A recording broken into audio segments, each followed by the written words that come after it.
Welcome back. Let's see, I think this is part 13 of Avril Crump and Her Amazing Clones, published by Orchard Books, an imprint of Scholastic, who has generously given us permission to read this online. And when we left off last time, let's see, the play had kind of come to an intermission and it was kind of crazy. And Augustus said something, and Boney sang his Mr. Dog song, and Dr. Seducta had shot a tranquilizer dart, but then she ended up getting stuck with it. And then, as the clones were trying to make their getaway, Avril shows up. Okay, chapter 14, The Missing Clone. Clutching, respectively, a leather briefcase and a ham sandwich, Dr. Weatherby and Avril began to tiptoe down the narrow hallway outside the library. They passed door after door marked with neat black lettering. Experiment Room 1, Experiment Room 2. Finding a small closed door at the end of the hall, Dr. Weatherby searched for something to force it open with. Discounting Avril, whose head might be too soft, he seized a nearby chair and swung it repeatedly at the door. "This should do it," he said, as Avril and her ham sandwich wheezed up behind him. He said, "Yeah. Have you tried the handle?" "Honestly, woman, as if they're going to lock us in that room like sardines and then leave another door wide open."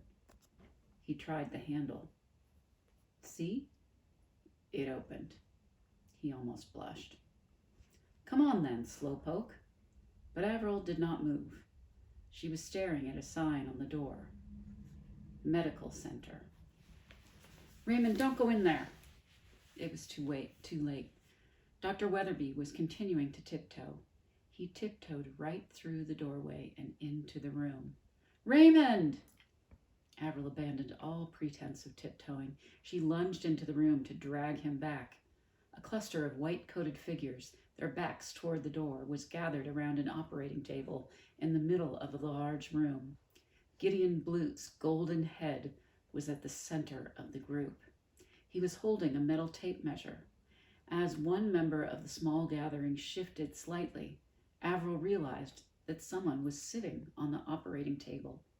It might have been a small child or a frail, shrunken adult, but whatever it was, its body was deformed, its limbs misshapen, and its muscles wasted. 3 gigantic eyes floated in oversized sockets at the top of its head, and the lower part of its face was missing. Avril could not move. She gazed at this creature in horror, pity, and revulsion.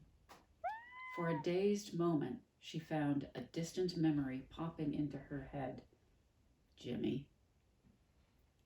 Her first biology lesson at high school, when a dead lab rat was brought out for the teacher to dissect. The honor of making the first incision was offered to Avril.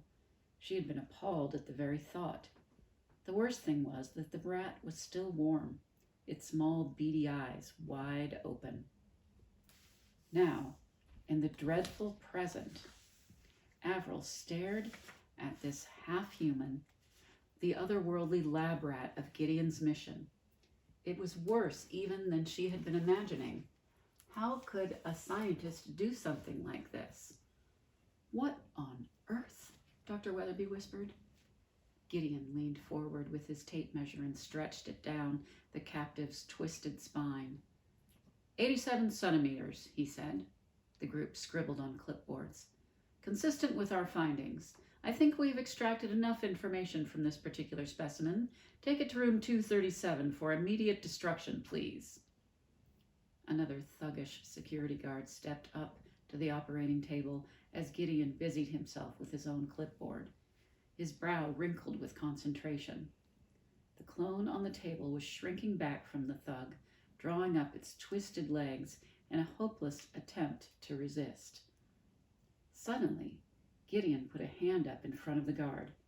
"Wait a minute," he said. He reached over to a tray and picked up a small instrument. There is just one more thing about this non-viable that I would like to observe. Pass me that bowl, if you please." The malformed clone's 3 eyes suddenly alighted on Avril and Dr. Weatherby. If it had had a mouth, it might have called out to them. Instead, it simply stretched out an imploring, withered arm.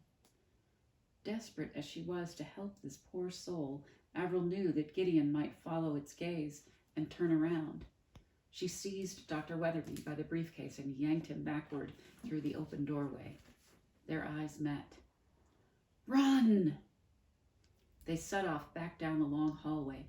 Despite his shaking legs, Dr. Weatherby raced ahead past the library, where the hall bent around to the left.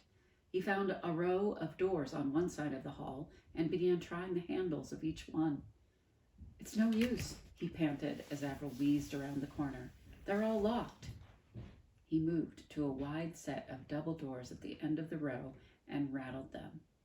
"This is hopeless. It's like a fortress in here, a fortress full of lunatics." He gave the doors an angry kick. "Let's keep going." They were just about to start running again when the double doors swung slowly open. Behind the doors were 5 glass cases, each one about 2 meters high and a meter wide. They were filled with a transparent bluish solution that bubbled occasionally, and in 4 of the 5 cases was a copy of Avril. For a moment, Avril herself was as frozen in time as they were. She stared at the copies, unable to move. It was like looking at a distorted mirror. They were not perfect copies. One had an oversized head and too much hair. Another appeared to have an extra hand. Each of them had cold, empty eyes. The word "soiled" was stamped in large letters on the outside of these 4 cases. The 5th case bore the words "Avril Crump 2, ready for use." It was empty. Avril doubled over, trying not to be sick. She waited for a vicious moment, a vicious comment from Dr. Weatherby, but he just gazed at the 4 ruined Avrils. "He can't do this. It's illegal. At that moment, triggered by the closet doors swinging further open, an alarm began to ring. There were shouts from the medical center down the hall, followed by rapid footsteps. "Quick!" Knowing she had to recover, Avril spotted a neon sign above a small alcove. "Fire escape." She dragged a shocked Dr. Weatherby toward the alcove. "Stay still," she whispered, "until they go past us." Like the gum in the door trick, Avril had seen this in the movies. The trouble was that even in the movies, the trick never worked. With much shouting and thudding, a group of heavy-set figures raced straight past them, the cauliflower-eared thug at the front. They did not turn back. Good Lord, Avril could hardly believe it. "Come on." Dr. Weatherby opened the window onto the fire escape. Avril followed him out, the icy wind surprising her and taking her breath away. They took the wrought iron steps 3 at a time, reached the bottom, and looked around. It was growing dark, and low burning lamps on the walls of the manor cast only a faint light. The outline of thick trees were black against the dark blue sky. It took a moment for Avril's eyes to adjust. They had clearly come down at the side of the house, as a gravel forecourt was just visible around the corner. There was a long driveway stretching off it. "That way," Avril pointed. They began to run again, not looking back. The air was freezing and very still.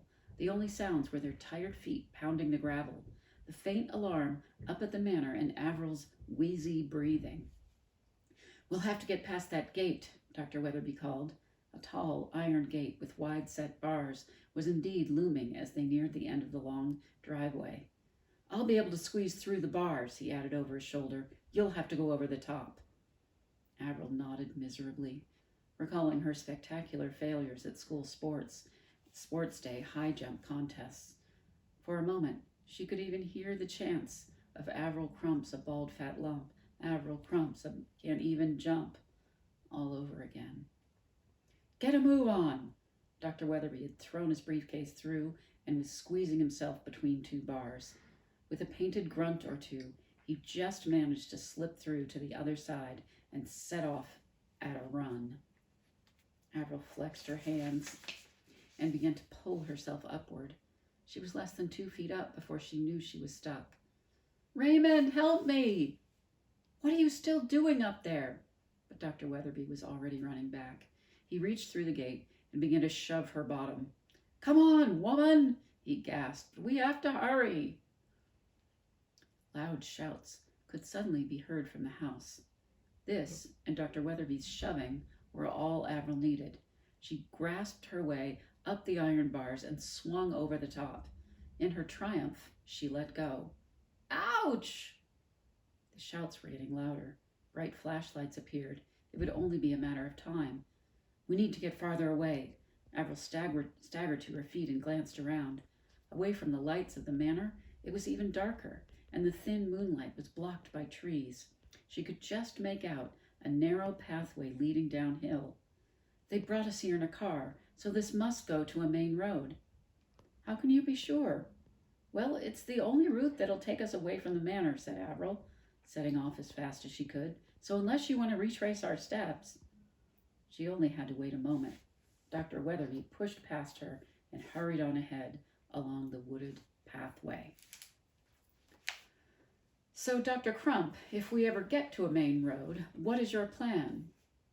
"Well, we don't have a moment to lose, Raymond. We have to find the clones before Gideon gets to them." Gideon's velvety voice was ringing in Avril's head. "Take it to room 237 for immediate destruction." She swallowed. "The last place we saw them was at Leviticus, so I suppose we should go back there." Dr. Weatherby stopped, causing Avril to waddle straight into him in the darkness. "Brilliant idea," he said, when he had got back on his feet and checked for permanent damage. "Of course, you do know exactly how to get to Leviticus from the middle of nowhere.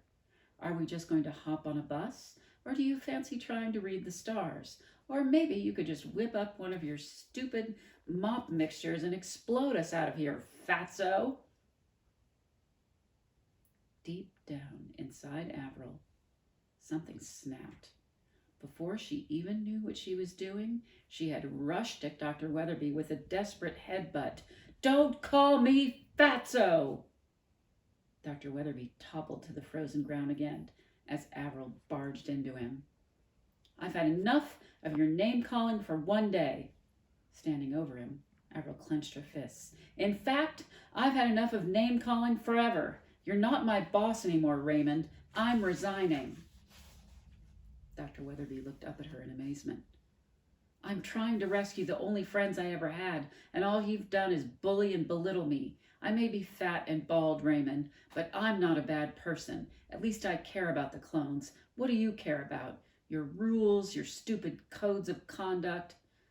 "Now, hold on just a minute." Dr. Weatherby scrambled to his feet and backed away from her, smoothing his hair and straightening his tie.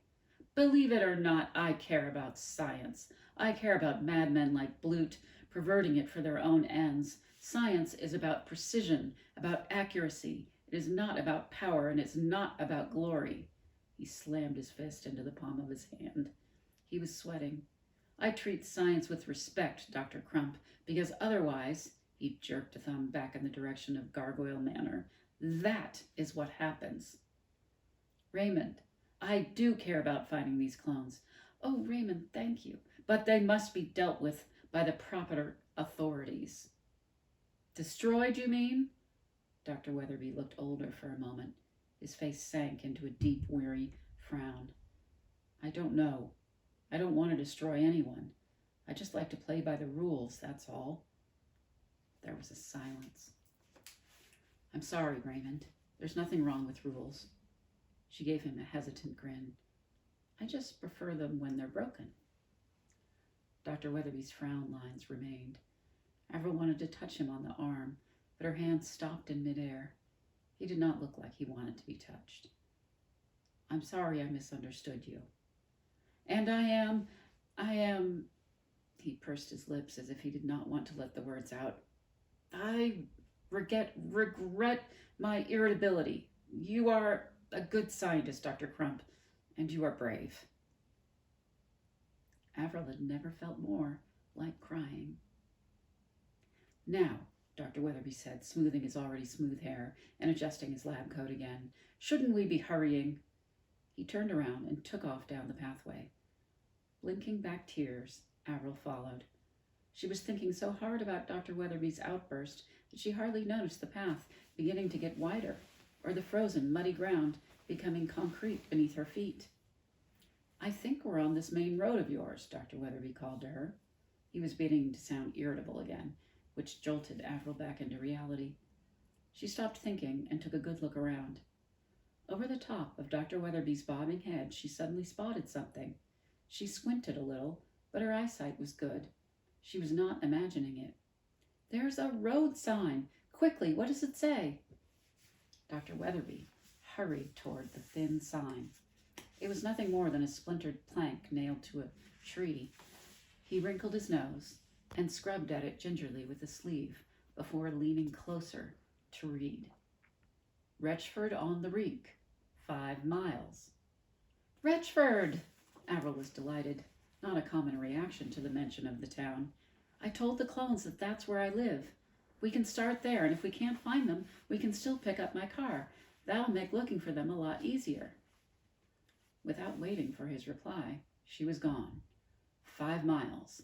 They had to hurry. Okay, we'll stop there for now. So maybe underneath it all, Dr. Weatherby's not all bad. We'll see. I hope she finds the clones. And I wonder what that other Avril is doing. All right, we'll see you next time. Thanks. Bye.